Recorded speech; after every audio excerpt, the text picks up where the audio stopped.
But just the same, Mr. President, let me emphasize again, whether today or tomorrow's oath taking, this representation was made to believe that we are not yet convening as a court. Okay, Mr. President. And we are to convene the impeachment court on Wednesday, June 11. I agree, Mr. President. That is the Senator Tolentino.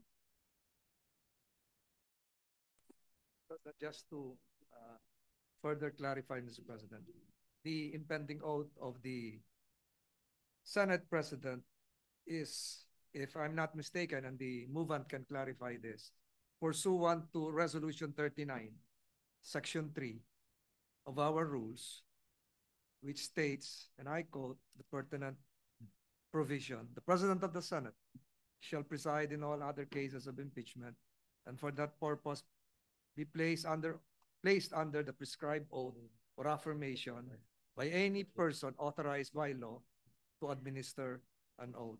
The same, Mr. President, is pursuant to the constitutional command under Article 11, Section 3, Paragraph 6, that when sitting for that purpose, referring to the impeachment, the senators shall be on oath or affirmation. Is that the correct clarification, interpretation, if I may ask the movant, Mr. President? What does the movant say? Yung po bang panunumpa ngayon ng ating Senate President ay sang-ayon sa Resolution number 39 patungkol sa impeachment proceedings at sang-ayon din sa Article 11, Section 3 patungkol po sa panunumpa ng Senate President at lahat ng senador kung magbubukas ang isang impeachment trial court. Yun lamang po. yes, Mr. President. The answer is in the affirmative, Mr. President. Thank you, Mr. President. Thank you, Mr. President. We can Senator Pimentel is recognized. since we are debating on the nature of the third motion, actually we're still on the second motion. Kaya nga. So maybe if we can wait for the third motion and then revive this topic, Mr. President. I have no problem with that, Mr. President. And so I moved for the previous motion, Mr. President. The previous motion to the Senate President. And to take his Senator oath. Coco, you have no objection as to the clarification made by Senator De La Rosa earlier with respect to the second motion. Is that correct? Because it is more appropriate for the third motion which has not Yes. been made, Mr. President. So mas nalilito tayo when we anticipate So the there third is motion. no reservation as to the second motion of the gentleman from Bulacan for the chair to take his oath as presiding officer. Is of that the the understanding of the presiding chair? officer of the impeachment court. Yes, sir. Yes, sir. Senator De La Rosa.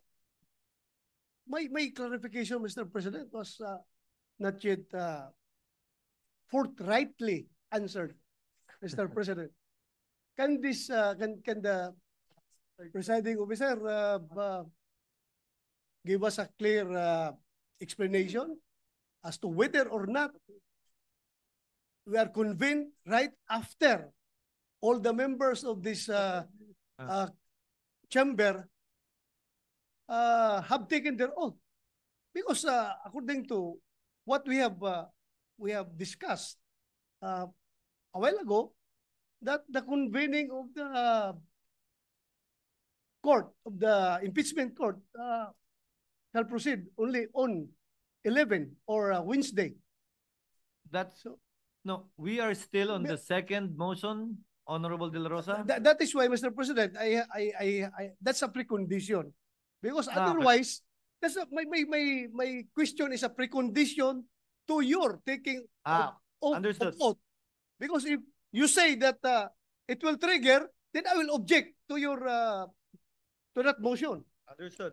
Senator Cayetano, what Sir is your President. pleasure? If it will help, You may proceed, sir, if it will help. in the same manner, Mr. President, that you said that parang po yung mga nanalo nung May election, June 30 pa naman sila mag-hold office pero pwede na sila mag-oath.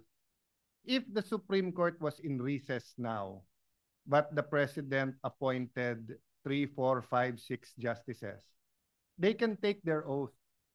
At kahit 15 yan na sabay-sabay ng oath, it will not mean that they are convening the Supreme Court for another session. They will still be in recess.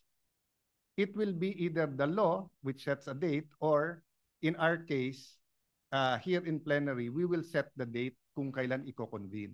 So if it will help, so what will happen is you will take your oath tonight, then because we referred it to the Committee on Rules, then following precedents, which is part of our rules, then tomorrow, we will take our oath as a group, but yung pagko-convene, in accordance then with our agreement and your notice, will be on Wednesday.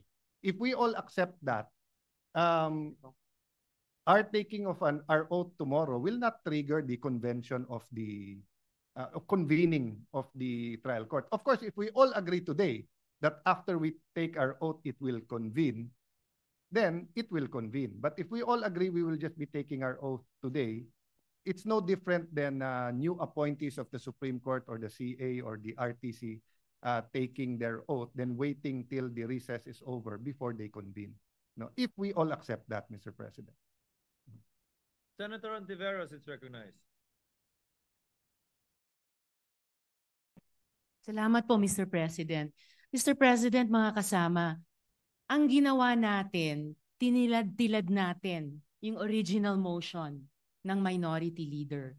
Dahil sa primary issue na ni-raise ng gentleman from Camarines Norte and BARM na dapat tulad ng naging practice nung nakaraang mga impeachment processes, bagamat wala sa rules, i-refer muna sa Committee on Rules. Mapagbigay po ang minority. Nakipag-usap po kami sa inyong lahat sa pamamagitan ng ating pamunuan. At pumayag po kami, pumasok po kami dun sa kasunduan na sige, i-refer na muna sa Committee on Rules. Ipasa ibang araw yung panunumpa nating lahat before the presiding officer, pero siya ay manunumpa bilang presiding officer ngayong gabi. Natural na epekto na kapag ngayong araw manumpa ang presiding officer, bukas ay tayong lahat naman manunumpa bilang senator judges, natural na epekto yun na we have constituted an impeachment court. Hindi yun po ang unang issue na ni-raise na prejudicial issue. Yun lamang na bakit hindi idadaan din sa Committee on Rules. Nagbigay na po ang minority dyan. Tinilad-tilad na po natin yung original motion na hindi muna mag-constitute as impeachment court ngayong araw, i-refer nga sa Committee on Rules gaya ng hiniling ng good gentleman from Camarines Norte and BARM, at ngayong gabi, yung presiding officer lamang manunumpa. Bukas, tayong lahat ng iba ay manunumpa. At yung unang aktual na araw ng trabaho ng trial court ay sa Miyerkules pa. So please, maging resonable naman po tayo at tumupad naman po sa mga kasunduan nung tayo ay ilang oras na nagbubuo ng kompromiso na handa na nating tanggapin dito. Tumupad na kami dun sa prejudicial concern na idaan muna sa Committee on Rules at iisa lang ang manunumpa ngayong gabi. Bukas, tayong lahat ng iba. There is no harm na nag-convene na tayo bilang korte bukas dahil wala pang gagawin ang korte bilang korte sa Miyerkules pa po. So I am appealing to the plenary, i-uphold naman natin yung pinaghirapan nating compromise nitong nakaraang 2 araw na tumupad dun sa unang issue na ni-raise ng good gentleman from Camarines Norte at BARM. Please lamang po mga kasama, palihog mga kauban. Salamat, Tabi, Mr. Thank President. you, Senator Ontiveros. Senator De La Rosa is recognized. Actually, Mr. President, the majority is kind enough para pagbigyan yung pakiusap ng minority.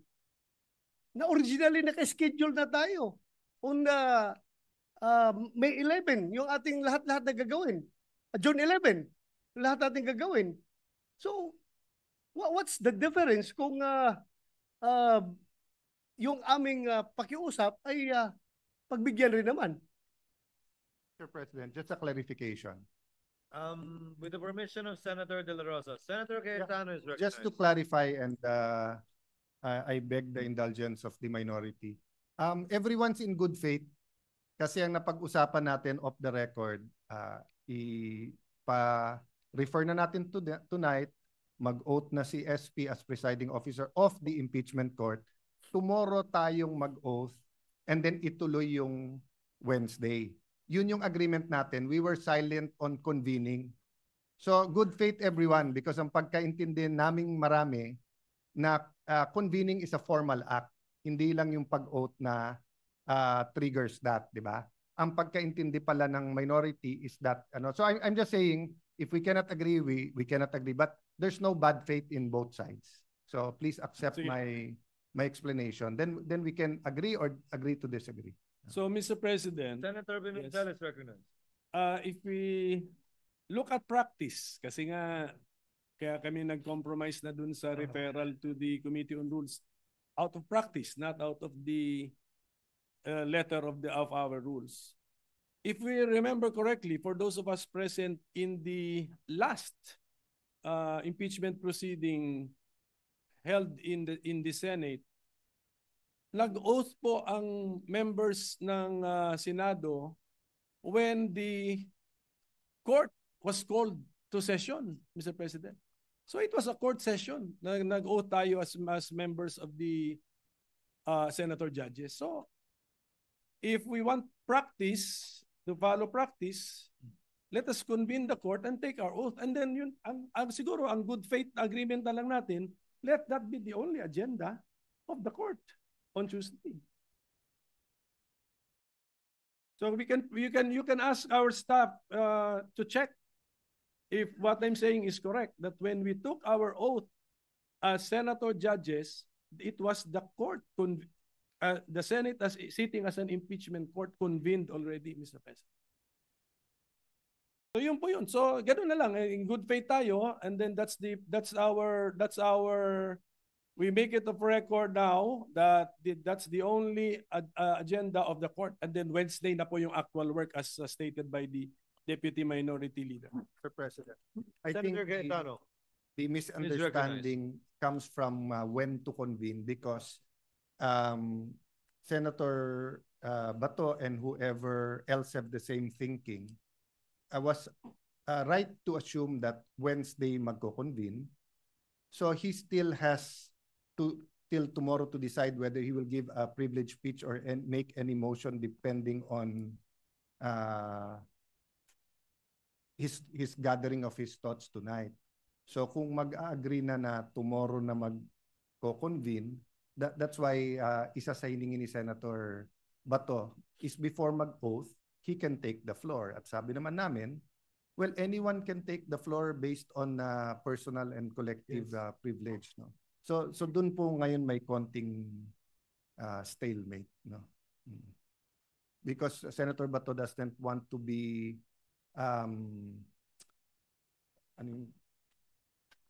he doesn't want to be put in a position that he voted that tomorrow magko-convene right after mag-oath, pero may privilege, may speech pa siya before that. Am I correct, Senator Bato?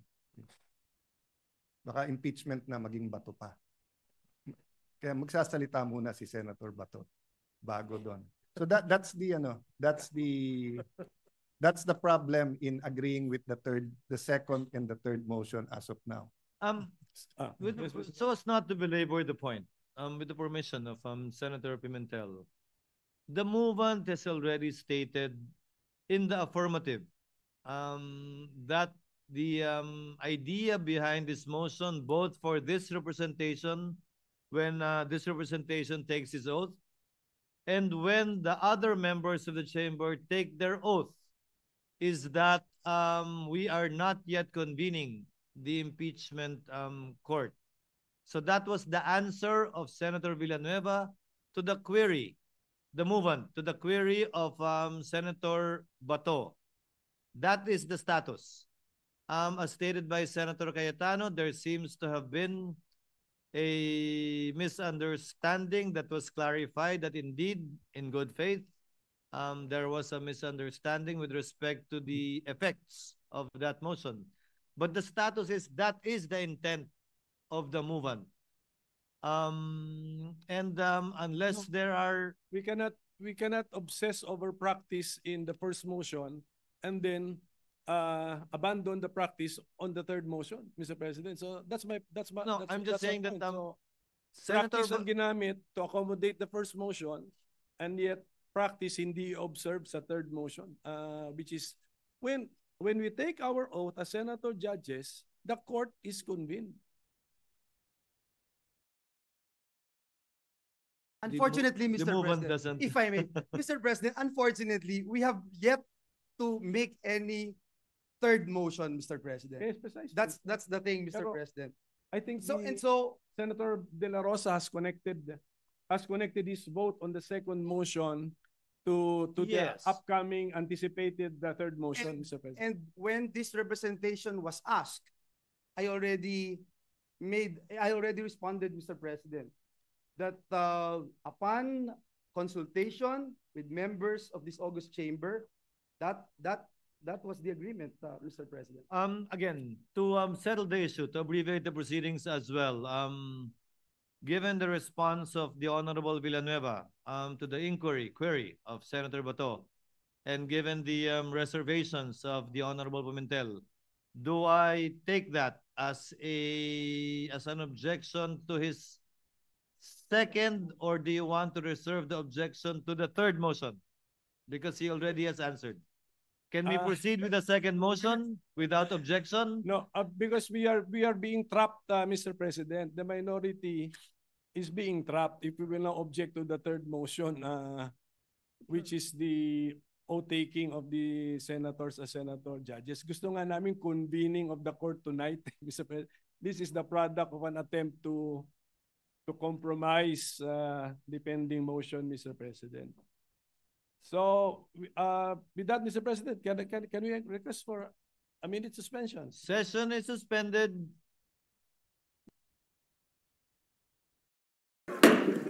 Mr. President, The Honorable Villanueva is recognized. Mr. President, may I reiterate my previous motion, Mr. President?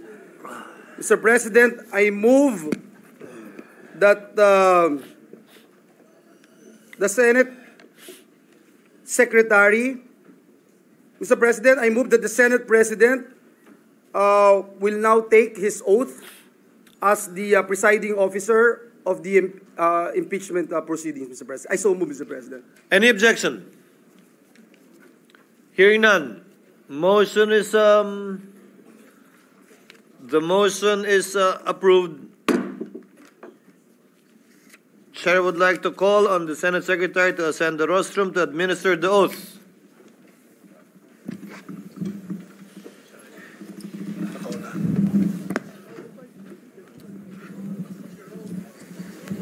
Sir, dito kayo, sir.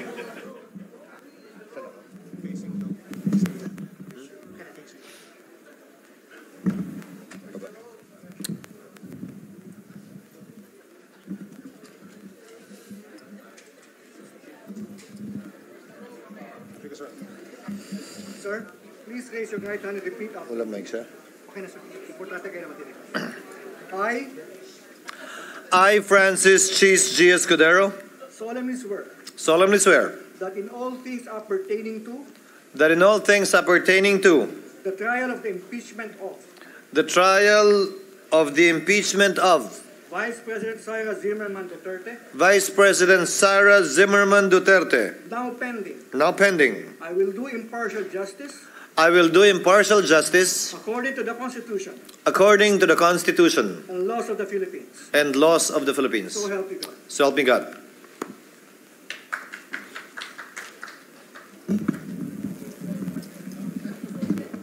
Mr. President. Senator Villanueva.